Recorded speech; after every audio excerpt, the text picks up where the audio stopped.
আসসালামু আলাইকুম, সবাইকে ইংলিশ কিউরেটর অফিসিয়াল ইউটিউব চ্যানেলে স্বাগতম। ভিডিওর শুরুতে একটু মতামত জানতে চাচ্ছি। এই চ্যানেল থেকে ১৯তম নিবন্ধন কারা দিবেন একটু কমেন্টে জানাবেন, এবং অবশ্যই যারা ইংলিশ ডিপার্টমেন্ট থেকে দিচ্ছেন তারা কমেন্টে জানাবেন, কারণ হচ্ছে আপনাদের জন্য একটা প্রজেক্ট ১৯তমর জন্য খুব তাড়াতাড়ি আমি লঞ্চ করতে যাচ্ছি এবং সেটার জন্য একটা গ্রুপ ক্রিয়েট করব। তো আপনারা অবশ্যই কমেন্টে জানাবেন যারা ইংলিশ স্কুল পর্যায়ে দিবেন বা কলেজ পর্যায়ে দিবেন, প্রত্যেকের জন্য আমার সাজেশন থাকবে, গ্রুপ থাকবে, এবং ওইখান থেকে আপনারা খুবই স্বল্প মূল্যে এগুলো কালেক্ট করতে পারবেন। তো যাই হোক, যেটার জন্য মূলত ভিডিওটা বানানো সেটা হচ্ছে, আপনারা প্রত্যেকে জানেন যে বিশেষ গণবিজ্ঞপ্তি দেওয়ার আশ্বাস দেওয়া হয়েছে, এবং এনটিআরসিএ কার্যালয় থেকে এখন পর্যন্ত ওইরকম লিখিত কোনো নোটিশ আমরা পাচ্ছি না। যেটা হচ্ছে, আপনারা প্রত্যেকে জানেন যে আপনাদের আন্দোলনের ফলে তারা হচ্ছে এটা এনশিওর করেছিল যে নভেম্বরের মধ্যে তারা বিশেষ গণবিজ্ঞপ্তি দিবে, এবং যারা সনদ রয়েছে, যারা আসলে চাকরি পায়নি সনদ থাকা সত্ত্বেও, তাদের হয়তোবা মার্ক কম ছিল অথবা তাদের স্কুল বা কলেজ চয়েসে ভুল ছিল, তো এজন্য তারা স্কুল বা কলেজ পায় নাই। তো তাদেরকে আশ্বাস করে বলেছিল যে নভেম্বরের মধ্যেই তারা বিশেষ গণবিজ্ঞপ্তি দিবে, এবং এইটা এখন যেহেতু হচ্ছে নভেম্বরের ১ তারিখ, এই মাসেই কিন্তু বিশেষ গণবিজ্ঞপ্তি দিতে হবে।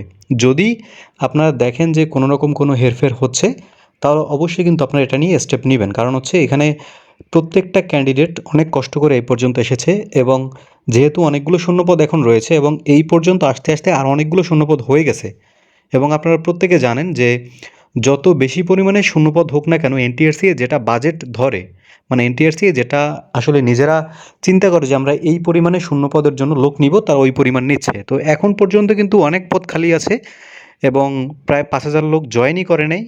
বিগত হচ্ছে ১৮তমতে যারা চাকরি পেয়েছে তাদের মধ্যেই ৫,০০০ জন জয়েন করেনি, এছাড়া তো আর অনেক শূন্যপদগুলো রয়েই গেছে।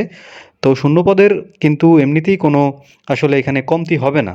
যারা সনদ রয়েছে তাদের প্রত্যেকের কিন্তু চাকরির ব্যবস্থাটা হবে, যদি আপনারা ঠিকঠাক থাকেন এবং যদি আপনাদেরকে কোনো ধরনের কোনো প্রভাবিত না করে কেউ।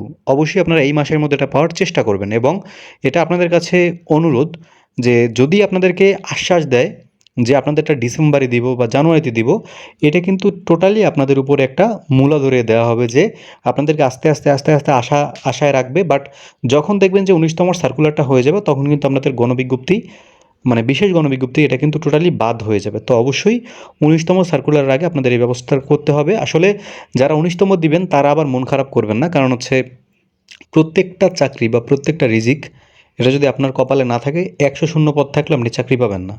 যদি আপনার রিজিকে থাকে, একটা শূন্যপদ থাকলে ওই চাকরিটা আপনি পাবেন। বাট এটা আমি কেন বলতেছি, যে তাদের সাথে একটা বেইনসাফি করা হয়েছে।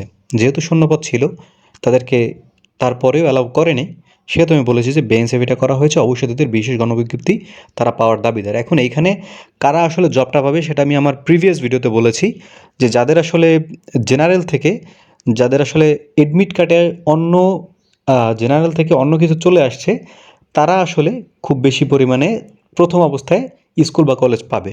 এছাড়া এর বাইরে যাদের হচ্ছে সাবজেক্টে শূন্যপদ খালি রয়েছে, ধাপে ধাপে যাদের মার্ক ভালো রয়েছে, সেভাবে আপনারা স্কুল বা কলেজে জয়েন করতে পারবেন। তো আপনারা প্রত্যেকে জানেন যে ১৯তমর জন্য কিন্তু অলরেডি সিলেবাস দিয়ে দেওয়া হয়েছে, এবং আমি সিলেবাস নিয়ে খুব শীঘ্রই একটা অ্যানালাইসিস ভিডিও দিব। আর যারা ১৯তম দিবেন তারা অবশ্যই চ্যানেলটিকে সাবস্ক্রাইব করে রাখবেন। যারা সনদ পাননি, যারা আসলে ভাইবা দিয়েছেন সনদ পাননি, তাদেরকে নিয়ে অনেক কথা বলেছি, অনেক দিন ধরেই কথা বলছি। প্রথমত তাদের হচ্ছে পক্ষেই ছিলাম, ইভেন আমি এখনও তাদের পক্ষেই আছি। আমি জানি যে তাদের সাথে ইনজাস্টিস করা হয়েছে। প্রত্যেকটা ক্যান্ডিডেট এরা কোয়ালিফাইড ছিল এবং তাদের সাথে ইনজাস্টিস করা হয়েছে। কিন্তু ব্যাপার হচ্ছে, এই যে নিবন্ধন যারা দিয়েছেন, যারা ভাইভা দিয়েছেন, যারা সনদ পাননি, মানে ভাইভাতে যারা পাশ করতে পারেননি বা যাদেরকে ফেল করানো হয়েছে ইনজাস্টিসভাবে, তাদের যে কমিটিটা রয়েছে, মানে যারা আসলে সনদ পেতে চান, সেই কমিটি যারা রয়েছে, এই কমিটি হচ্ছে ১ নাম্বার দুর্নীতিবাজ, বা আপনি প্রতারক বললে আমার মনে হয় না যে ভুল হবে। তারা প্রতারক, তারা প্রত্যেকটা সিঙ্গেল মানুষদের কাছ থেকে টাকা খেয়ে, রিটের নামে টাকা খেয়ে তারা কিচ্ছু করতেছে না। শুধুমাত্র তারা লোক দেখানো একটা অনশন এখানে করছে, এবং তারা ওইরকম কোনো স্টেপও নিচ্ছে না যে আপনাদেরকে আসলে সনদটা দিবে। তো যারা ভাইভা দিয়েছেন, যারা ভাইভাতে সনদ পাননি, আমার মনে হয় না যে তাদের খুব একটা আশা রাখা উচিত আর, কারণ এমনিতেই আপনাদের কোনো স্টেপ নাই। আর ওরকম যে লাগাম ছাড়া অনশন, ওগুলো করলে আসলে রাষ্ট্র বা আপনার হচ্ছে সচিবালয় থেকে কেউ আপনাদের দিকে ফিরেও তাকাবে না। তো যাই হোক, আপনাদের জন্য শুভকামনা 19তমর জন্য।